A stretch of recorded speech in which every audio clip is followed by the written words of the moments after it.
আজকে আমরা আলোচনা করব গাউসের সূত্র।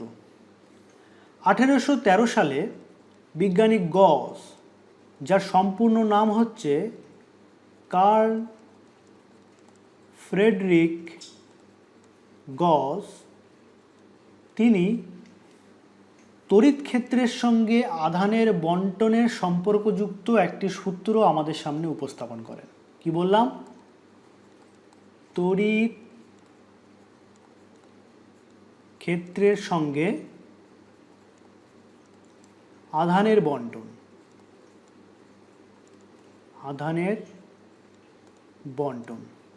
এই সম্পর্কিত একটি সূত্র আমাদের সামনে উপস্থাপন করেন, যেটা তার নামানুসারে আমরা গসেস ল বা গাউসের সূত্র নামে জানি।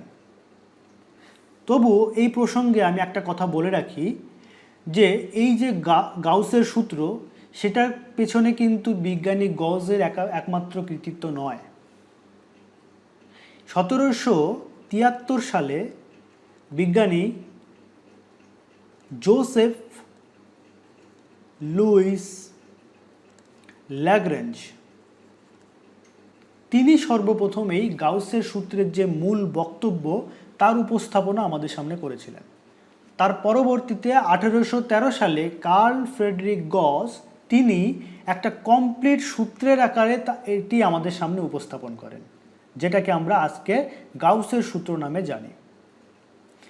এই গাউসের সূত্রকে অনেক সময় গাউসের উপপাদ্য বলা হয়ে থাকে।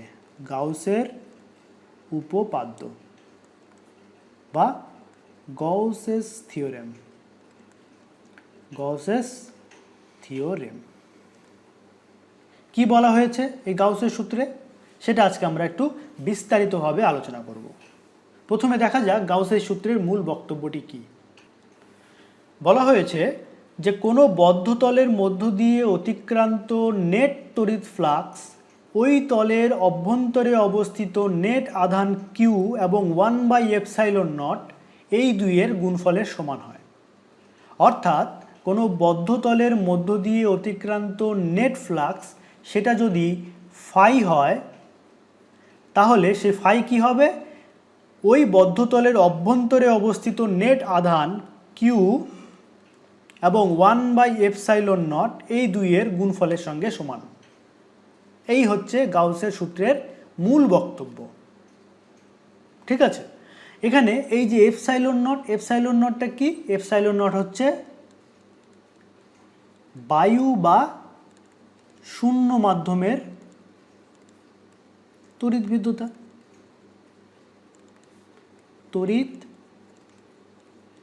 ভেদ্যতা। অর্থাৎ যদি কোনো একটি বদ্ধ তলের মধ্যে মোট আধানের পরিমাণ বা নেট আধানের পরিমাণ কিউ হয় এবং পারিপার্শ্বিক মাধ্যমটি যদি শূন্য মাধ্যম বা বায়ু মাধ্যম হয়, তাহলে সেই বদ্ধ তলের মধ্য দিয়ে অতিক্রান্ত নেট তড়িৎ ফ্লাক্স ফাই সেটা কিউ এবং 1/ε0 এই দুইয়ের গুণফলের সঙ্গে সমান হয়। অর্থাৎ এটাকে একটু সাজিয়ে লিখলে এটা আমরা পাচ্ছি phi is equals to q divided by ε0। আবার আমরা যখন তড়িৎ ফ্লাক্সের ধারণা পড়েছিলাম, তড়িৎ ফ্লাক্স নিয়ে আলোচনা করেছিলাম, তখন আমরা কি দেখেছি যে কোনো একটি বদ্ধ তলের মধ্য দিয়ে অতিক্রান্ত তড়িৎ ফ্লাক্সের পরিমাপ কত হয়? Phi is equals to integration, closed integration, বা খুব প্রিসাইজলি হচ্ছে ক্লোজড সারফেস ইন্টিগ্রেশন ওভার ই ডট ডিএস, তার সঙ্গে সমান হয়। আবার এখানে দেখতে পাচ্ছি ফাই কত হচ্ছে? কিউ বাই ε0 সঙ্গে সমান। তাহলে আমরা দেখতে পারি এটাও কিউ ডিভাইডেড বাই ε0 সঙ্গে সমান। ঠিক আছে, এটাই হচ্ছে আমাদের গাউসের সূত্রের ম্যাথমেটিক্যাল রিপ্রেজেন্টেশন। যদিও এটা একদম পুরোপুরি কমপ্লিট হলো না, এটা নিয়ে আমরা আরও পুঙ্খানুপুঙ্খভাবে আলোচনা করব, প্রতিটা টার্মকে ভালোভাবে একটু বোঝার চেষ্টা করব। ঠিক আছে, তো তোমরা ভিডিওটি একদম শেষ পর্যন্ত দেখো, তাহলে দেখবে গাউসের সূত্র একদম খুব মজার একটা জিনিস মনে হবে এবং এটার মধ্যে যে অনেক কিছু জানার আছে সেটাও তোমরা বুঝতে পারবে, তার কি ইউজফুলনেস সেটা তোমরা জানতে পারবে। ঠিক আছে, তাহলে দেখো, এবার ধরে নাও একটা বদ্ধ তল। কীরকম? এই রকম ধরে নাও একটা বদ্ধতল, বদ্ধতলটাকে আমরা ধরে নিলাম একটা ঘনকাকার, এটা কিউব শেপের বদ্ধতল, ঠিক আছে, এইরকম কিউবিক্যাল শেপের একটি বদ্ধতল। এবার এই বদ্ধতলের বাইরে কিছু আধান রয়েছে, ধরে নাও এইখানে একটা আধান রয়েছে, এইখানে একটা আধান রয়েছে, এইখানে একটা আধান রয়েছে, এইখানে একটা আধান রয়েছে এবং এইখানে একটা আধান রয়েছে। আর এর ভেতরেও কয়েকটা আধান রয়েছে, ধরে নাও এইখানে একটা আধান রয়েছে, এইখানে একটা আধান রয়েছে এবং এইখানে একটা আধান রয়েছে। তাহলে এই যে তিনটে আধান এটা হচ্ছে এই বক্সের ভেতরে, আর বাইরের এই যে পাঁচটা আধান এটা হচ্ছে বক্সের বাইরে। এগুলোকে আমরা একটা নাম দিই, ঠিক আছে। ধরে নাও এটা হচ্ছে আমাদের Q1, এটা হচ্ছে Q2, এটা Q3, এটা হচ্ছে Q4 আর এটা হচ্ছে Q5। আর ভেতরে যেগুলো আছে সেই ভেতরেগুলোকেও আমরা নাম দিই। ভেতরেগুলো নাম ধরে নাও, এটাকে আমরা নাম দিলাম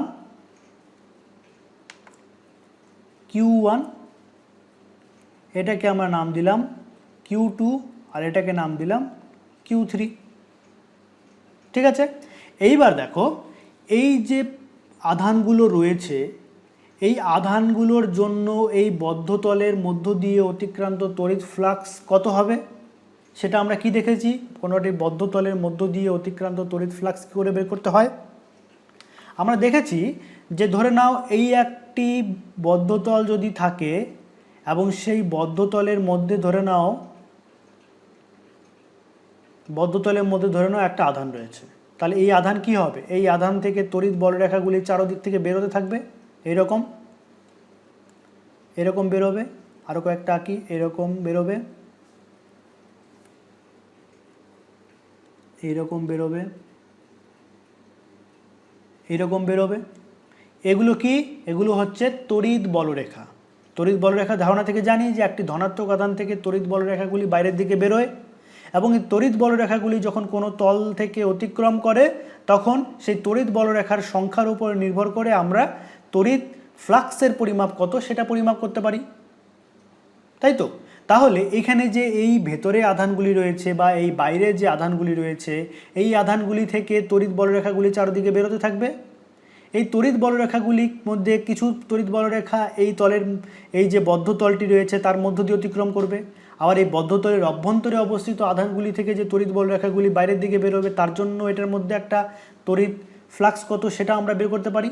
অর্থাৎ এই যে বাইরের আধান এবং ভেতরের আধান এগুলোর জন্য এই বদ্ধতলের মধ্য দিয়ে অতিক্রান্ত নেট তড়িৎ ফ্লাক্স কত হবে, নেট তড়িৎ ফ্লাক্স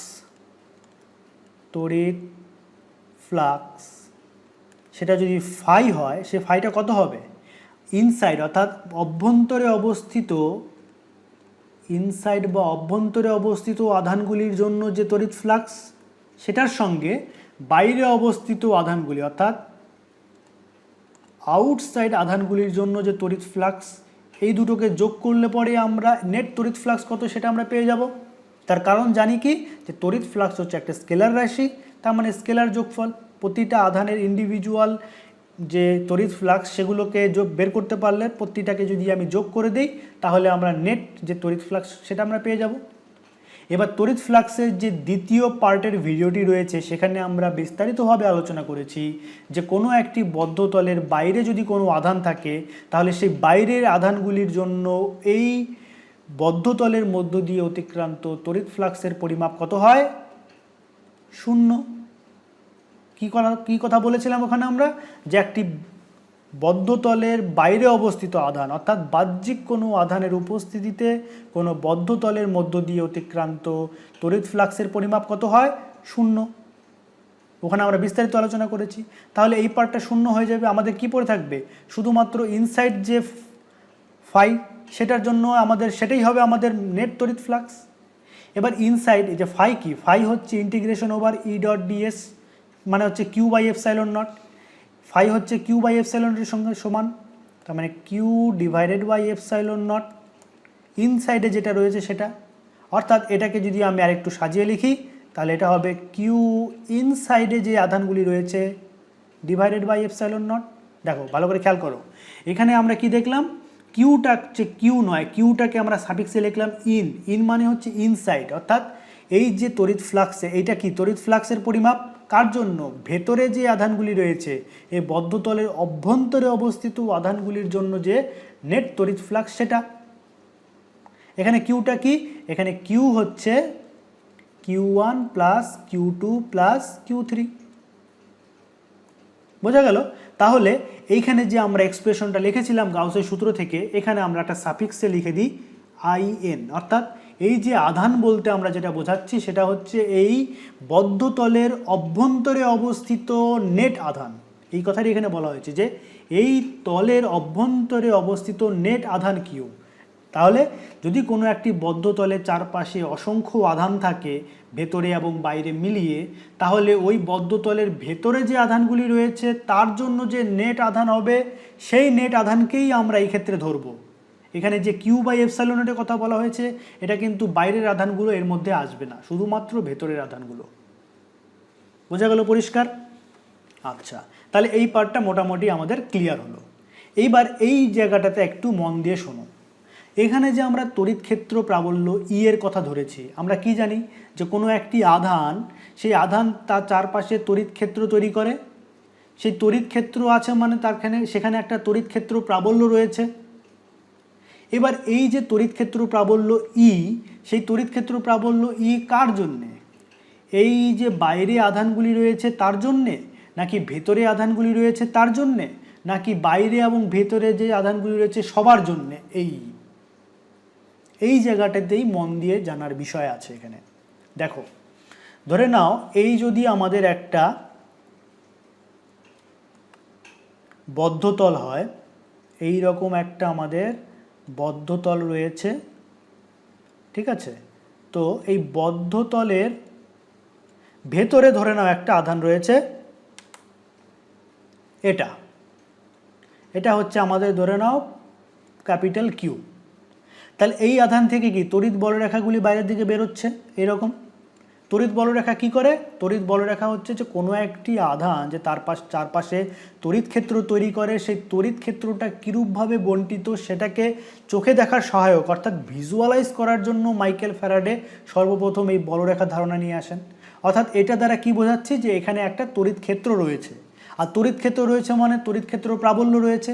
তার মানে এই যে এটার দ্বারা একটা তড়িৎ ক্ষেত্র প্রাবল্যকে নির্দেশ করছে। ধরে নাও এই তড়িৎ ক্ষেত্রের প্রাবল্য হচ্ছে ই, ঠিক আছে? এবার যেহেতু এটা ক্যাপিটাল কিউ আধানের জন্য এখানে আমরা একটা সাফিক্সে দিয়ে দিই ক্যাপিটাল কিউ। বোঝা গেল? আচ্ছা, এবার ধরে নাও এই বক্সের বাইরেও কিছু পরিমাণ আধান রয়েছে, এই যেমন বাইরে আধানগুলি রয়েছে। তাহলে এই যে ক্যাপিটাল কিউ আধানটি লিখলাম সেটা আসলে ভেতরের যে সবগুলো আধান রয়েছে সেগুলোকে আমি একসাথে লিখলাম। মনে করো একটা আধান যেটা ক্যাপিটাল কিউ, সেটা কি Q1 plus Q2 plus Q3। এবার যে বাইরে আধানগুলি রয়েছে সেই বাইরের আধানগুলিকে আমরা এইভাবে লিখতে পারি। ধরে নাও বাইরে এই একটা আধান রয়েছে, সেটা কত আমাদের স্মল কিউ। তাহলে স্মল কিউ আধান থেকেও চারোদিকে তার তড়িৎ বলরেখাগুলি বেরোচ্ছে, তাহলে একটা তড়িৎ বলরেখা এর মধ্যেও প্রবেশ করবে, এরকম করবে তো। তাহলে এই যে তড়িৎ বলরেখাটি এর একটা তড়িৎ ক্ষেত্র প্রাবল্যকে নির্দেশ করছে। ধরে নিলাম এই তড়িৎ ক্ষেত্রের প্রাবল্য হচ্ছে ই সাফিক্সে স্মল কিউ। তাহলে বলো যে এই তলটির মধ্য দিয়ে অতিক্রান্ত যে নেট তড়িৎ ফ্লাক্স অর্থাৎ ই নেট, সেটা কত হবে? সেটা হবে বাইরের যে আধানগুলি রয়েছে স্মল কিউ আধান, তার জন্য যে তড়িৎ ফ্লাক্স, তার জন্য যে তড়িৎ ক্ষেত্র প্রাবল্য, এবং এই যে ভেতরে যে আধানগুলি রয়েছে সেই আধানের জন্য যে তড়িৎ ক্ষেত্র প্রাবল্য, এই দুটোর যোগফলের সঙ্গে সমান হবে। বোঝা গেল?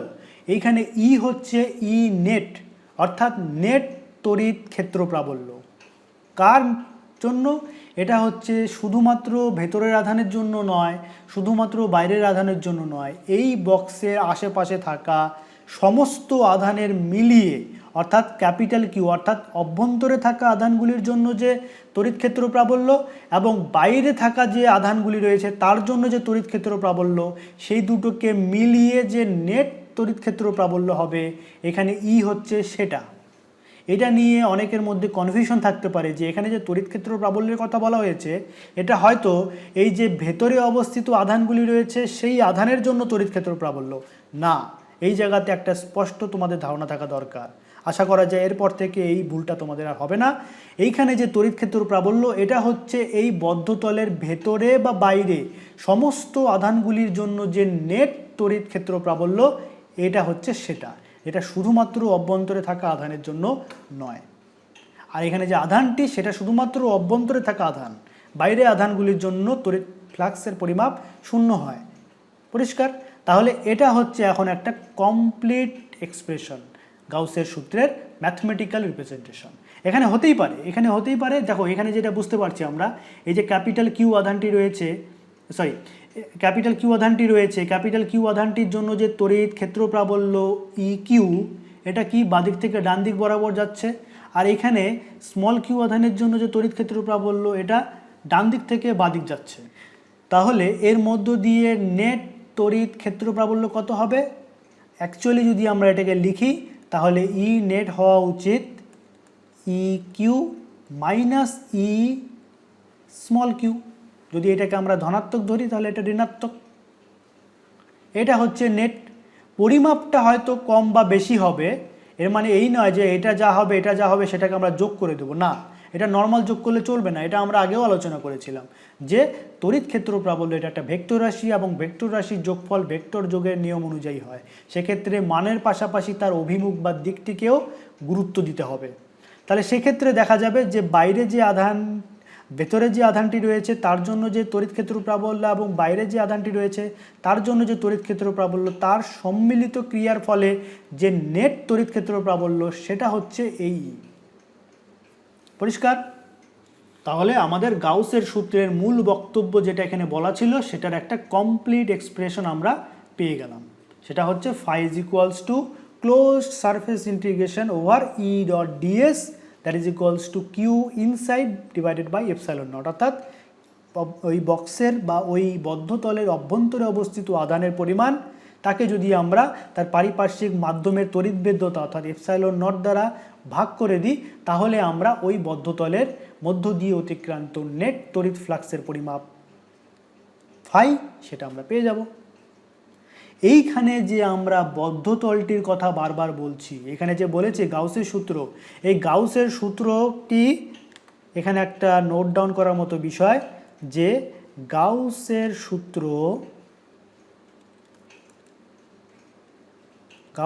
সূত্রটি বদ্ধতলের ক্ষেত্রে প্রযোজ্য। বদ্ধতলের ক্ষেত্রে প্রযোজ্য, ঠিক আছে? বদ্ধতলের ক্ষেত্রে গাউসের সূত্রটি প্রযোজ্য। এবং এই যে বদ্ধতলটির কথা আমরা বারবার বলছি, এই বদ্ধতলটি হচ্ছে একটি কাল্পনিক তল এবং এটাকে বলা হয়, এই বদ্ধতলটি যে আছে এটিকে বলা হয় গাউসীয় তল। গাউসীয় তল, এবং এই গাউসীয় তল বা বদ্ধতলটি হচ্ছে একটি কাল্পনিক তল, এটা বাস্তবে কোনো অস্তিত্ব নেই। ঠিক আছে? তাহলে আমি কি বললাম কথাটা, এখানে একটু কনফিউশন হয়ে চলে আসলো অনেকের মধ্যে, এটা আমরা এখন একটু ভালো করে বুঝবো।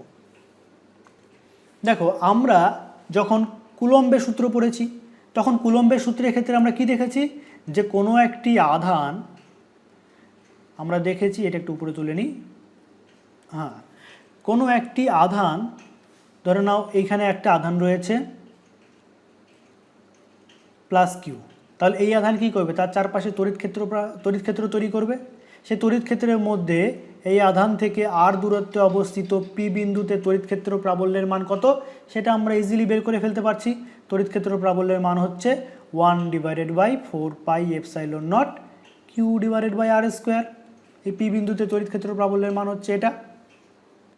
এবার যদি তোমাকে বলা হয় যে এই যে একটা জায়গা রয়েছে, ধরে নাও এই জায়গাটা কি আছে না আছে সেটা আমরা জানি না, তোমাকে বলা হলো চেক করে বলো তো যে এই জায়গাতে কি কোনো তড়িৎ ক্ষেত্র রয়েছে বা এই জায়গাতে কি কোনো আধান রয়েছে, যদি আধান থাকে সেই আধানটা কীরূপভাবে বণ্টিত অবস্থায় রয়েছে সেটা বলতে পারবে? সেটা বলা সম্ভব এই গাউসের সূত্র ব্যবহার করে আমরা বলতে পারি। কীরকম ব্যাপারটা? এই জায়গাটাতে আমরা একটা কাল্পনিক তল কল্পনা করে নেব। ধরে নাও এখানে আমরা একটা বক্স কল্পনা করে নিলাম এই রকম, ঠিক আছে? এই বক্সটা কে কল্পনা করলো? আমরা কল্পনা করলাম। তাহলে এই বক্সের ক্ষেত্রফল কত সেটা আমাদের জানা। এখন আমি দেখব যে এই বক্সের মধ্য দিয়ে অতিক্রান্ত তড়িৎ ফ্লাক্সের পরিমাপটা কত। যদি তড়িৎ ফ্লাক্সের পরিমাপটা কত সেটা যদি বের করে ফেলতে পারি, তাহলেই আমরা কিউ ইনটা পেয়ে যাব না? অর্থাৎ এই জায়গায় কি কোনো আধান রয়েছে কিনা সেটা আমরা পেয়ে যাব কিনা, পাবো কিনা? কি বললাম আরেকবার বলছি, দেখো যে আমাকে বলা হলো যে কোনো একটি জায়গাতে কোনো আধান রয়েছে কিনা সেটা তুমি আমাকে চেক করে বলো। সেটা আমরা কি করে ব্যবহার করে কি করে আমরা বের করতে পারবো? সেটা বের করার জন্য আমরা গাউসের সূত্রটি ব্যবহার করব। সেই গাউসের সূত্রে কি বলা হয়েছে? একটা বদ্ধতল কল্পনা করতে বলা হয়েছে, যে বদ্ধ তলটিকে বলা হয় গাউসীয় তল। গাউসীয় তলটা কি? এরকম একটা কাল্পনিক তল আমরা কল্পনা করে নেব। এবার এই কাল্পনিক তলের মধ্য দিয়ে অতিক্রান্ত তড়িৎ ফ্লাক্সের পরিমাপ ফাই, সেটা যদি আমরা বের করে ফেলতে পারি, তাহলে ফাই কত হয়? Q inside divided by epsilon naught, বা এটাকে একটু সাজিয়ে লিখলে q inside equals to phi into epsilon naught. অর্থাৎ এই বদ্ধতলের মধ্য দিয়ে অতিক্রান্ত নেট তড়িৎ ফ্লাক্স সেটা যদি আমরা পেয়ে যাই, তার সঙ্গে এপসাইলন নট, এটা তার কনস্ট্যান্ট ভ্যালু 8.85 ইন্টু 10⁻⁻12, সেটাকে দিয়ে যদি গুণ করে দিই, তাহলে আমরা কিউ ইন মানে এই জায়গার মধ্যে আধানের পরিমাণ কত সেটা ইজিলি বের করে ফেলতে পারবো না? বোঝা গেল কথাটা? তাহলে গাউসীয় তল বা গাউসের সূত্রের উপযোগিতাটা কোথায়, এটা ইউজফুলটা কোথায়, এখানে এটা আমরা কোন ক্ষেত্রে ইউজ করব? এই ক্ষেত্রে ইউজ করব। যদি দেখা যায় কোনো কারণবশত আমরা পরীক্ষা করে দেখলাম যে ফাইয়ের ভ্যালুটা এই বদ্ধতলের মধ্য দিয়ে অতিক্রান্ত নেট তড়িৎ ফ্লাক্স সেটার পরিমাণ হয়ে গেল 0। এবারে এটা 0 হয়ে গেল মানে কি হচ্ছে? আমরা পেলাম phi is equals to closed surface integration over E dot ds, that is equals to q inside divided by epsilon naught. এখন আমাদের ফাই যদি 0 হয়, তাহলে এই পুরো টার্মটা সেটাও 0 হয়ে যাবে। এখন এখান থেকে আমরা একটা কী সিদ্ধান্ত পাচ্ছি দেখো তো? আমরা পেলাম এখান থেকে phi is equals to close surface integration over E dot ds, that is equals to q inside divided by epsilon naught, সেটা হচ্ছে 0। এবার এটা 0 হওয়ার মানে কি? এখানে দেখো এপসাইলন নটটা তো 0 হতে পারে না, তাহলে কিউ ইনসাইড এটা 0 হতে পারে। 1 নম্বর কন্ডিশন। 1 নম্বর কন্ডিশন কি হতে পারে? যদি আমাদের ফাই 0 হয়, ফাই যদি 0 হয় তাহলে আমরা লিখতে পারি একটা যে কিউ ইনসাইড সেটা 0। এবার কিউ ইনসাইড 0 বলতে কি বোঝায়? এখান থেকেও আমরা দুটো জিনিস পাচ্ছি। দেখো কিউ ইনসাইড 0 মানে হচ্ছে এই যে কাল্পনিক গাউসীয় তল বা কাল্পনিক বদ্ধ তল, এর ভেতরে কোনো আধান নেই। 1 নম্বর কেস হতে পারে যে এর ভেতরে কোনো আধান নেই। আরেকটা কেসও হতে পারে যে এর ভেতরে আধান রয়েছে। যদি ধরে নাও এইখানে একটা প্লাস আধান থাকে আর এখানে একটা মাইনাস আধান থাকে, তাহলেও কিন্তু আমাদের নেট যে তড়িৎ ফ্লাক্স সেটা 0 হবে। কি করে হয়? আমরা তড়িৎ বলরেখা থেকে জানি কি, যে কোনো একটি ধনাত্মক আধান থেকে তড়িৎ বলরেখাগুলি বের হয় আর ঋণাত্মক আধানে গিয়ে শেষ হয়। অর্থাৎ এখান থেকে তড়িৎ বলরেখাগুলি বের হবে, এখান থেকে বের হবে, এখান থেকে বের হবে, এইখান থেকেও বের হবে, এইখান থেকেও বের হবে, এবং সবগুলো গিয়ে নেগেটিভ আধানে গিয়ে শেষ হবে। অর্থাৎ এইখান থেকে যদি কোনো তড়িৎ বলরেখা বের হয়, তাহলে এটা গিয়ে এখানে শেষ হয়ে যাবে, এটা গিয়ে এখানে শেষ হয়ে যাবে, এটা গিয়ে এখানে শেষ হয়ে যাবে। এরকম অসংখ্য যে তড়িৎ বলরেখাগুলি বের হবে, সেটা পজিটিভ আধান থেকে বের হবে আর নেগেটিভ আধানে শেষ হয়ে যাবে। অর্থাৎ এই বক্সের মধ্য থেকে আর কোনো তড়িৎ বলরেখা বাইরে আসতে পারবে না। আর যদি কোনো তড়িৎ বলরেখা এই তলগুলোর মধ্য দিয়ে অতিক্রম না করে, তাহলে তো এর মধ্য দিয়ে অতিক্রান্ত তড়িৎ ফ্লাক্স 0 হবে। কারণ তড়িৎ ফ্লাক্স হচ্ছে কি, অতিক্রান্ত তড়িৎ বলরেখার যে সংখ্যা তারই পরিমাপ। বোঝা গেল কথাটা? তার মানে যদি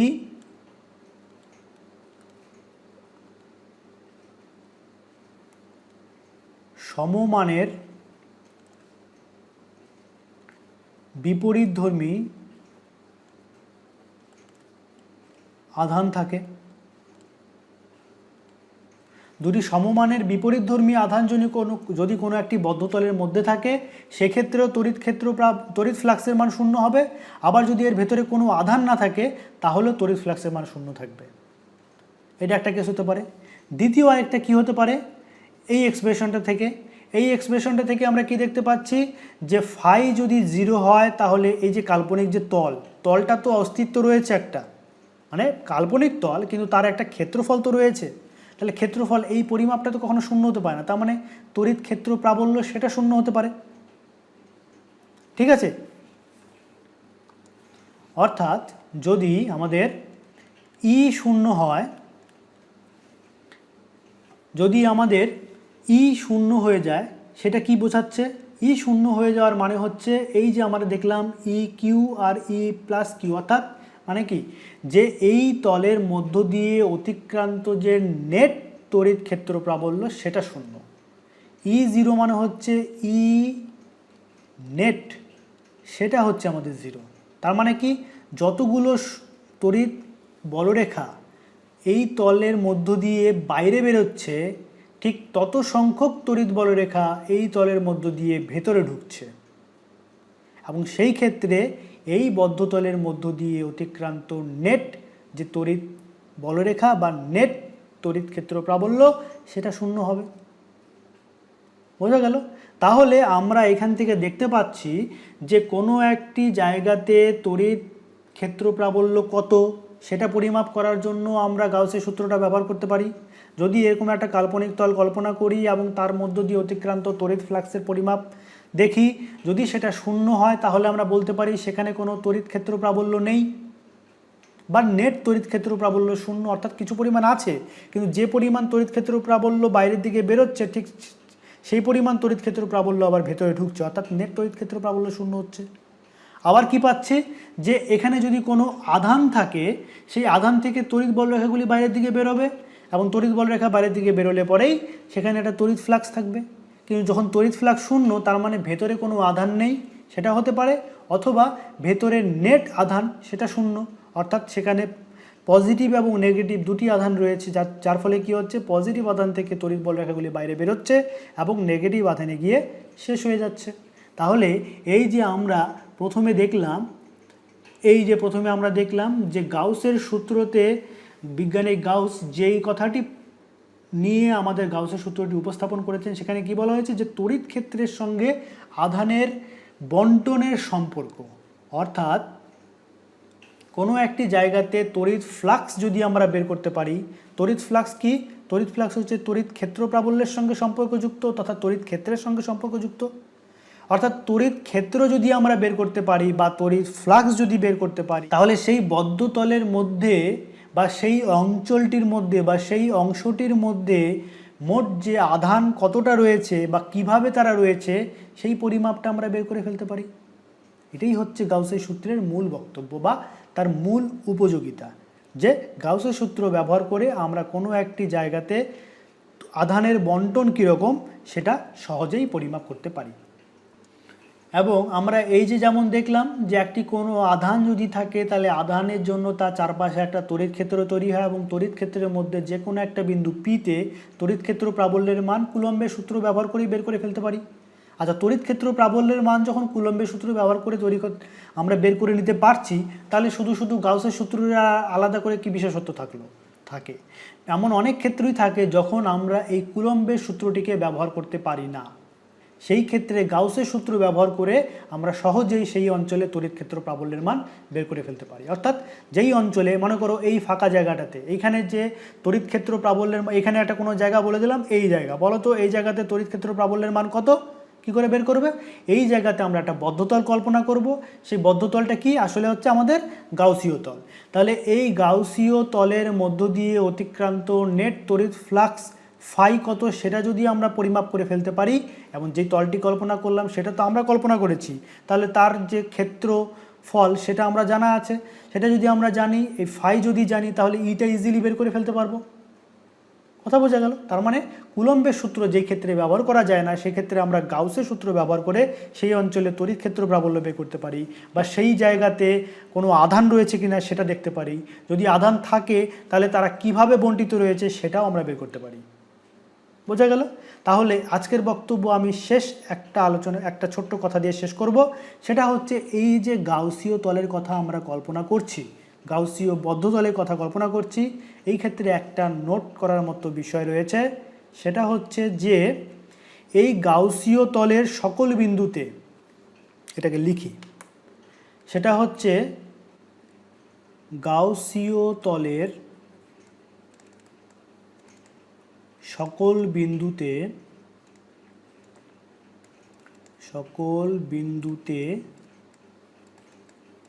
তড়িৎ ক্ষেত্র প্রাবল্য সমান। অর্থাৎ এই যে আমরা বদ্ধ তলটি কল্পনা করছি বা বদ্ধ যে গাউসীয় তলটি কল্পনা করছি, সেই তলের প্রতিটা বিন্দুতে, অর্থাৎ এই বিন্দুতে, এই বিন্দুতে, এই বিন্দুতে, এই বিন্দুতে, মানে যে কোনো বিন্দুতেই তুমি যাও না কেন, সেই বিন্দুতে তড়িৎ ক্ষেত্র প্রাবল্যের পরিমাপ করো, সেটা দেখবে সবসময় সমান হবে। এই যে বদ্ধ তলটি বিভিন্ন আকারে হতে পারে। এরকম একটা গোলক আকারও হতে পারে, ফুটবলের মতন গোলক আকার হতে পারে, অথবা এইরকম একটা সিলিন্ড্রিক্যাল শেপেরও হতে পারে। সিলিন্ড্রিক্যাল শেপ মানে কিন্তু এই মুখ দুটো কিন্তু খোলা থাকবে না, এই মুখ দুটো কিন্তু বন্ধ হতে হবে, ঠিক আছে? তারপরে এরকম একটা ঘনক আকার হতে পারে, এরকম বিভিন্ন আকারে হতে পারে, সেটা আমরা কল্পনা করে নেব আমাদের সুবিধা মতন, ঠিক আছে? এর পরবর্তীতে আমরা দেখব যে গাউসের সূত্রর বিভিন্ন যে ব্যবহার, সেগুলো যখন আমরা দেখব, বিভিন্ন ক্ষেত্রে যখন গাউসের সূত্র ব্যবহার করে তড়িৎ ক্ষেত্র প্রাবল্যের মান আমরা বের করব, তখন আমরা এরকম কাল্পনিক কতগুলো তল কল্পনা করে নেব। তখন দেখব যে কোনো ক্ষেত্রে আমরা এরকম সিলিন্ড্রিক্যাল শেপের গাউসীয় তল কল্পনা করেছি, কখনো আবার এরকম স্ফেরিক্যাল শেপের কোনো কাল্পনিক তল কল্পনা করেছি, ঠিক আছে, গাউসীয় তল কল্পনা করেছি। আবার কখনো দেখব যে এরকম কিউবিক্যাল শেপের কাল্পনিক কোনো একটি গাউসীয় তল কল্পনা করেছি। বোঝা গেল? তাহলে আমার যেটা বক্তব্য, লাস্ট কথা, সেটা হচ্ছে এই যে আমাদের কাল্পনিক গাউসীয় তল, এই গাউসীয় তলের প্রতিটি বিন্দুতে তড়িৎ ক্ষেত্র প্রাবল্যের মান সমান। এবং আরেকটা কথা এখানে বলে রাখা দরকার, সেটা হচ্ছে যে এই যে তলটি, মনে করো এই যে সিলিন্ড্রিক্যাল তলটি, এটা যদি আমরা এরমভাবে আঁকি তাহলে একটু দেখানোর সুবিধা হয়। সেটা হচ্ছে এই বিন্দুতে যে তড়িৎ ক্ষেত্র প্রাবল্য, সেটা সব সময় বাইরের দিকে বেরোচ্ছে লম্বভাবে, ঠিক আছে? এখান থেকে যেটা বেরোচ্ছে এরকমভাবে বেরোচ্ছে, যেটা বেরোচ্ছে এরকমভাবে বেরোচ্ছে। আবার এই বক্সের ক্ষেত্রেও এটা এদিক বরাবর বেরোচ্ছে, এদিক বরাবর বেরোচ্ছে, এদিক বরাবর বেরোচ্ছে, এদিক বরাবর বেরোচ্ছে। আবার এটার ক্ষেত্রে এদিক বরাবর বেরোবে, এদিক বরাবর বেরোবে, এদিক বরাবর বেরোবে। অর্থাৎ আমার বলার বক্তব্য হচ্ছে এটাই, যে এই গাউসীয় তলের প্রতিটা বিন্দুতে তড়িৎ ক্ষেত্র প্রাবল্যের মান সমান, এবং তড়িৎ ক্ষেত্র প্রাবল্য এই গাউসীয় তল থেকে লম্বভাবে বাইরের দিকে নির্গত হয়। বোঝা গেল? তাহলে গাউসের সূত্রটা কি, গাউসের সূত্রটার বিশেষত্বটা কি, গাউসীয় তলটি কি, সেটা আমরা জানলাম। গাউসীয় তল এবং গাউসের সূত্র এবং গাউসীয় তল, এটার উপযোগিতাটা কোথায়, কোন ক্ষেত্রে আমরা ব্যবহার করতে পারি, সেটা আমরা জানলাম। বদ্ধ তলের ক্ষেত্রে ওই বদ্ধ তলের উপরে প্রতিটা বিন্দুতে তড়িৎ ক্ষেত্র প্রাবল্যের মান সবসময় সমান, এবং তড়িৎ ক্ষেত্র প্রাবল্যের অভিমুখ ওই তল থেকে সর্বদা লম্বভাবে বাইরের দিকে নির্গত হয়। বোঝা গেল? তাহলে আজকের ভিডিও আমরা এখানেই শেষ করছি। সুস্থ থাকো, ভালো থাকো, সঙ্গে থাকো। ধন্যবাদ।